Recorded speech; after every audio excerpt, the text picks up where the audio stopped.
Olá! Vamos começar com uma pergunta que, olha, todo mundo já deve ter se feito. Quem é que manda de verdade na justiça do nosso país?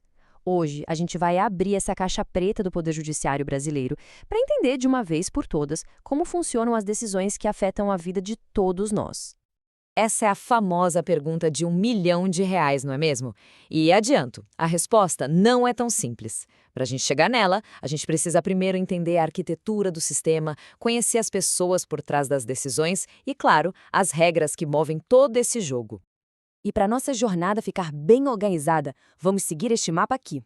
Primeiro, a gente vai olhar a estrutura completa do judiciário.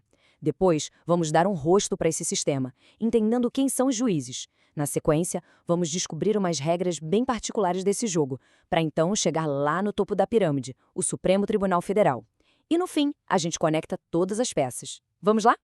Então, vamos começar pela base, pela fundação. Pensa no judiciário como um grande quebra-cabeça. Nossa primeira missão aqui é entender o desenho geral desse mapa, para ver como cada pecinha se encaixa e qual é o lugar dela no todo. Olha, pode parecer meio estranho, mas a primeira coisa que a gente precisa saber é que o judiciário não vive só de julgar processos. Essa, na verdade, é a função típica dele, aquela que a gente vê nos filmes. Só que ele também tem um lado B, que são as funções atípicas. Ele precisa se administrar, sabe, como se fosse uma grande empresa, e também criar suas próprias regras de funcionamento. E por que isso é tão importante? Porque é justamente essa capacidade que garante que ele não dependa do executivo nem do legislativo para funcionar. É um pilar da independência dele.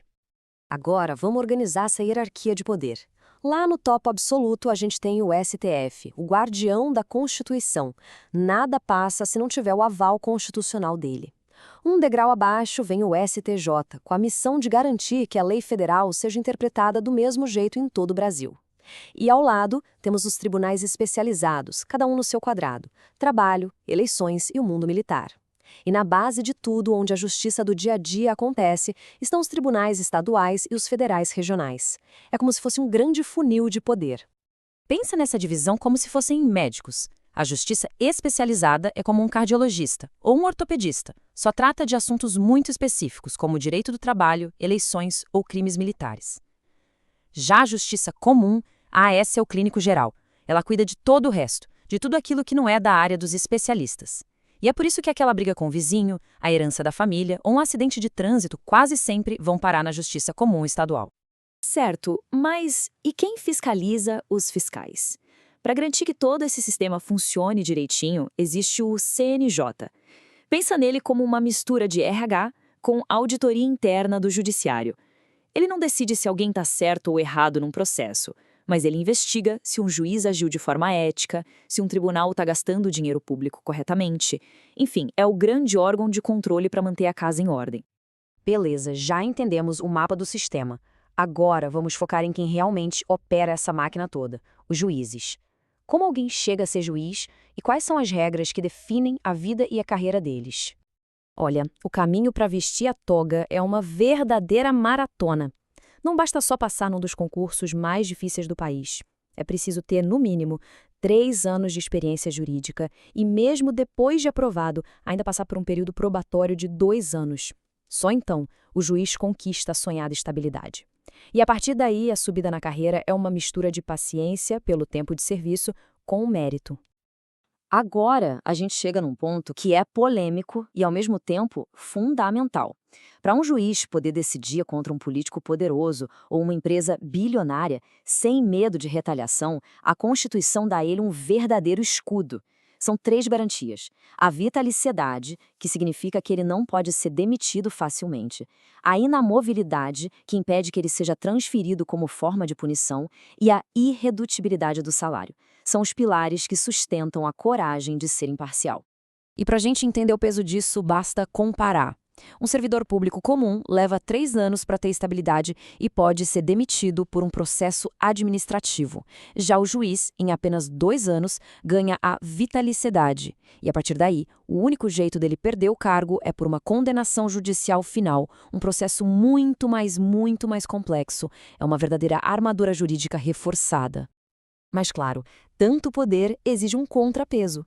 E esse contrapeso vem na forma de proibições bem rígidas. Um juiz não pode ter outro emprego, a única exceção é dar aulas. ele não pode de jeito nenhum se filiar a partidos políticos. E algo muito importante, depois que se aposenta, ele precisa esperar 3 anos para poder advogar no mesmo tribunal onde trabalhava. Tudo isso para blindar o sistema contra conflitos de interesse. Muito bem, já conhecemos o mapa e os jogadores. Agora vamos mergulhar em algumas das regras especiais desse jogo. Aquelas que não se aplicam a mais ninguém e que tornam o judiciário um universo tão particular. Essa é uma das regras mais interessantes do nosso sistema, o chamado quinto constitucional. Para evitar que o judiciário se torne uma casta fechada, 20% das vagas em vários tribunais são reservadas para quem vem de fora, advogados e promotores com muita experiência. Eles não precisam fazer concurso e já entram num nível alto da carreira, trazendo uma bagagem e uma perspectiva que só quem esteve do outro lado do balcão pode oferecer.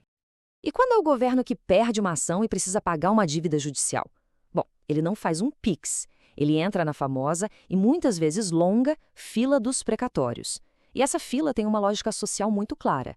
A prioridade máxima é para os mais vulneráveis, como idosos e pessoas com doenças graves. Em seguida, vêm as dívidas de sobrevivência, como salários e pensões. Só depois de pagar todo mundo é que o governo paga as outras dívidas. Pronto, chegamos ao cume da montanha. No topo de toda essa estrutura está o tribunal que dá a palavra final sobre a lei mais importante do país, a nossa Constituição. Vamos entender o poder do Supremo Tribunal Federal, o STF. Apenas 11 pessoas. Pode parecer pouco, né? Mas esse pequeno grupo, que muitas vezes é comparado a um time de futebol, tem a responsabilidade colossal de ser a voz final sobre a Constituição. Uma única decisão desses 11 ministros pode reescrever as regras do jogo para mais de 200 milhões de brasileiros. E aqui está a ferramenta mais poderosa do STF, a súmula vinculante. Pensa nela como se fosse um decreto supremo. Depois de decidir várias vezes da mesma forma sobre um assunto, o STF pode editar uma súmula que transforma a sua interpretação em regra obrigatória para todo o resto do judiciário e para toda a administração pública. É como se o STF dissesse, olha, a partir de hoje, sobre este assunto, a interpretação é esta. Fim de discussão. Ufa, foi bastante informação, eu sei. Então agora, vamos juntar todas as peças e recapitular o que a gente aprendeu de mais importante sobre o funcionamento do judiciário brasileiro. Vamos lá, recapitulando. A gente viu que o judiciário tem um trabalho duplo. Ele julga e, ao mesmo tempo, se administra para manter a independência. Entendemos aquele equilíbrio delicado para os juízes, um escudo de garantias para dar autonomia, mas também uma série de proibições para garantir a imparcialidade. Colocamos o STF no seu devido lugar, como o guardião final da Constituição, com a poderosa súmula vinculante. E, por fim, vimos algumas regras únicas, como o quinto constitucional e os precatórios, que mostram as engrenagens internas desse sistema tão complexo. E tudo isso nos leva a uma reflexão final. Toda essa complexidade, todas essas regras, todas essas garantias, elas foram desenhadas para criar um sistema de freios e contrapesos que protegesse a nossa democracia. Mas a grande questão que fica é, essa engrenagem toda serve como uma verdadeira garantia de justiça para o cidadão? Ou será que o peso de tantas regras acaba muitas vezes se transformando num labirinto de burocracia que dificulta o acesso a essa mesma justiça? É uma pergunta que vale a pena a gente levar para pensar.